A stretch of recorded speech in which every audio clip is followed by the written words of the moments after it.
Hi, everyone, and welcome to the next in our series of people who we're speaking to who are doing amazing work for animals out in the community.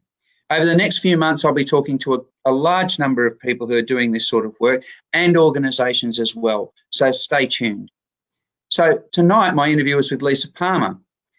Lisa began working in wildlife rescue in 2012, and since then has been a dedicated advocate for wildlife and in improving wildlife rescue, care and management, as well as wildlife emergency response. Lisa also runs Aurora Wildlife Shelter, which is a Melbourne-based wildlife shelter dedicated to the care, treatment and rehabilitation of sick, orphaned and injured wildlife for eventual release back into the wild. Lisa, welcome, and thanks so much for chatting with me today. How are you, and how's the shelter going through these challenging times?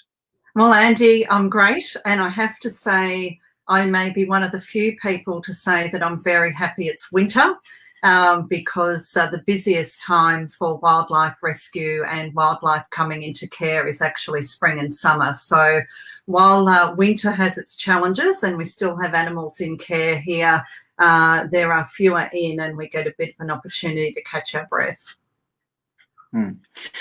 Yeah, well, yeah, it's nice for you to be able to do so. Because you're absolutely right. I mean, I know plenty of shelter operators and rescuers, etc.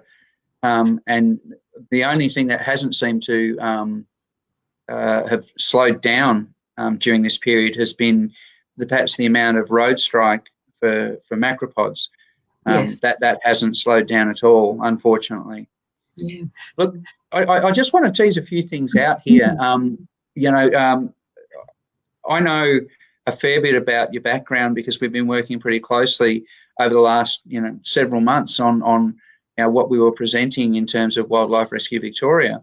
But a lot of people out there would not necessarily know of the great work that you do all the time, so far as animals are concerned. And you've been working in the wildlife rescue care and management space since 2012.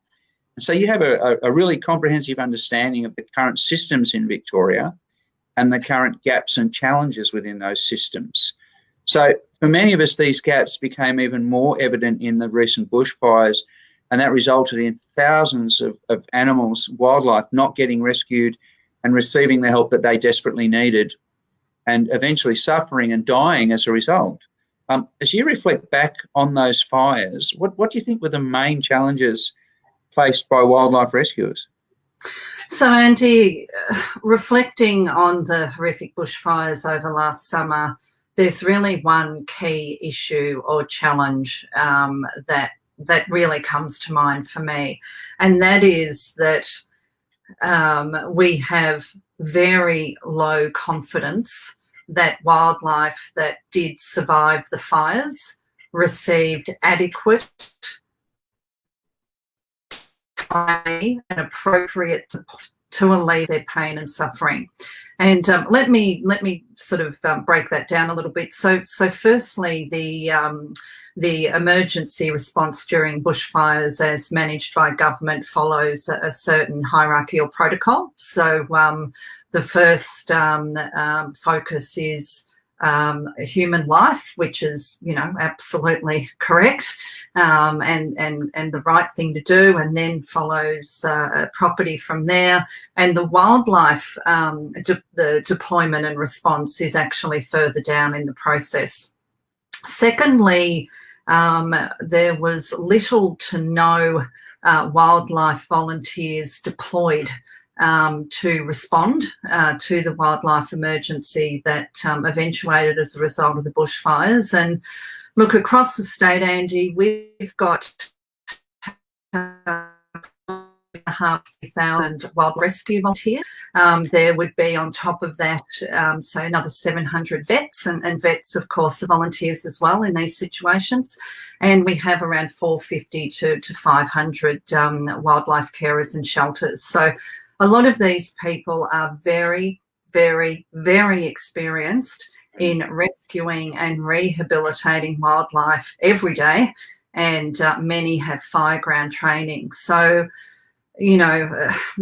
for all of us in wildlife volunteering, frankly, the situation was deeply, deeply deeply distressing.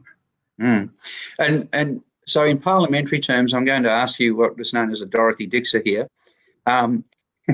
Is this a relatively new situation that's been only highlighted by the fires, or is this a situation that's been existing for some time? In my observation, Andy, it's been existing for some time, and really is probably highlighting the fact that we need to change, because we're not going to, unfortunately, I think, see bushfires alleviate in this country. But yes, it's been in place for a long time. And not just in a given particular area, is it? This is widespread across all the regions of Victoria and in all circumstances and in all weather conditions. Yes, so yes, it is. So, while, there is a need to respond to wildlife during a bushfire or after a bushfire, because animals get very badly hurt, but, 365 days a year, 7 days a week, 24 hours a day, there are wildlife needing rescue and care. So it may be a major event like a bushfire, a flood, extreme heat, but also day in, day out, we're seeing our animals impacted by loss of habitat, being hit by cars, disease, attacks by cats and dogs. There are a whole range of issues that face wildlife rescuers day in and day out in attending to emergencies for our wildlife. Yeah, and I agree. And look, it's interesting when you're talking about loss of habitat, because I was one of the people that raced down to Cape Bridgewater just outside Portland when we had that horrible scenario happen with the koalas down there. And most people wouldn't have been aware that was a gum plantation, and it was at the end of its so-called useful life, in that the soil had become so degraded through plantation and harvesting that the trees themselves were quite spindly, so they weren't even a really fantastic habitat for those animals to begin with, yet they were clinging to those plantation trees because that was all that was left. Their original natural forest had already been bulldozed long ago for logging to send off for whatever reason, be that for timber, for housing, or for paper, or whatever that might be. And this is a situation that we see repeated in all the old growth forests right across Victoria and right across Australia, really. And then I think that's a really salient point, because these animals are being increasingly herded into situations that they shouldn't be in, and then we're forcing them out into peri-urban and urban areas where the dangers are even higher for them. Yeah, and look, Andy, in my mind, there are situational factors in play now that make it very urgent that we do drive some change across wildlife response. So, first of all, we really are facing a crisis for our wildlife at the moment. We're seeing biodiversity loss accelerating. We've got increased temperatures. We've got extended drought. We've got increasingly extreme bushfires and habitat loss, as we've been talking about. But what was really apparent too during the bushfire crisis over last summer was that the Victorian community are really concerned about wildlife, and they're expecting leadership in wildlife response. And as you'll be aware, the absolute pouring in of support, both domestically and internationally, for Australian wildlife was extraordinary during the bushfires. And, bottom line, we know the current system's not sustainable and it needs improvement. Yeah, you're right. And look, the challenge you describe have certainly been what I've been hearing from many wildlife rescuers across Victoria. And as you know, on Tuesday, I read in a private members bill on a proposed new wildlife authority. And look, why do you believe that new model's needed and would play such a critical role in improving wildlife rescue systems? Yeah, so Andy, there's actually a range of benefits, I think, from driving change, but specifically the model that you read into Parliament on Tuesday. So from a volunteer perspective, what a lot of people probably don't realise is that wildlife rescue and care is very lonely. It's extremely traumatic and there's very limited support. So there's little to no financial support. There's no shared infrastructure or equipment. There's no admin support, and there's no counselling or other services provided. So in the new model, in a similar way to the SES and CFA, etc., all of that support would be provided to the volunteer community. And I can tell you it is desperately needed. And even myself, you know, since 2012 involved in wildlife rescue and care, I've certainly seen some things that I can't unsee. It is really, really, really bad. From a public perspective as well, there's benefits too. So again, what a lot of people probably don't realise, Andy, is that across the state, there's actually quite a large number of volunteer groups that provide rescue services for wildlife. They operate with different phone numbers, different hours of operation, have different ways of working, and some groups also will respond to specific species only. So, you know, if a member of public sees an animal needing help, you know, it can be quite confusing about who to contact and difficult to get help. Whereas in the new model, there would be continuous coverage 24/7. All year with a streamlined and easy, you know, way to get help. So, you know, certainly improvements there, I think, from the perspective of the public. But I mentioned government earlier in talking about the emergency response during the bushfires. So frankly, for government, it would be really difficult to engage into the wildlife volunteer community, given the multiple parties involved in wildlife rescue and care.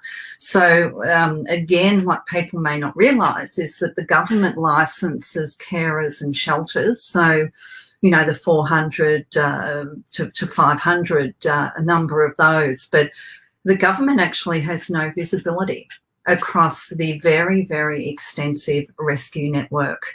So in emergencies, you know, that makes it difficult. Going forward in the new model, the government will have one organisation to deal with who will be embedded formally into the government's incident management process during emergencies and full access to a much larger set of skilled resources. And, you know, Andy, bottom line, it's about the wildlife. We need a new model, and I believe this new model will help more animals. Yeah, and that you're right, that is the bottom line. I think you raise a really fantastic point there for people to understand, is that, you know, that visibility, that active engagement with this wildlife community does not exist. It really doesn't. And so when they're thrust into the situation where they have to deal with each other, there's no model for them to work from. There's no relationship that exists for them to be able to work cohesively. You know, every time they're having to start from ground zero, and that's something we have to avoid.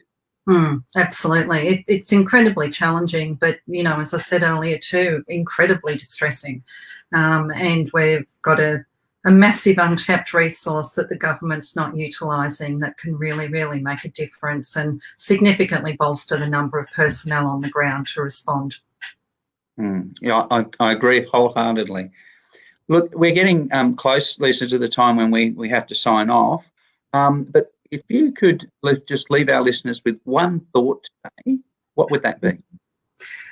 Andy, I'm going to use one word, and it's care. So we need to acknowledge and understand that our wildlife are simply trying to get on with their lives. They're trying to raise their young and survive in the face of serious threats from humans, from us. So we need to care. I would absolutely encourage everybody listening to this to please support your bill in Parliament. We need to make a difference. We need to care more, and we really, really, really need to get more help to our wildlife.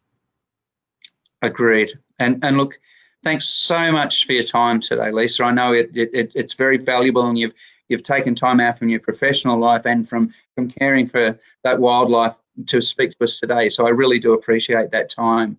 And look, thank you so much for all the amazing work that you do for wildlife. Thanks, Andy. It was great to chat. A pleasure. Thanks so much, and we'll talk again. Thanks, Andy. Bye. Cheers. Bye.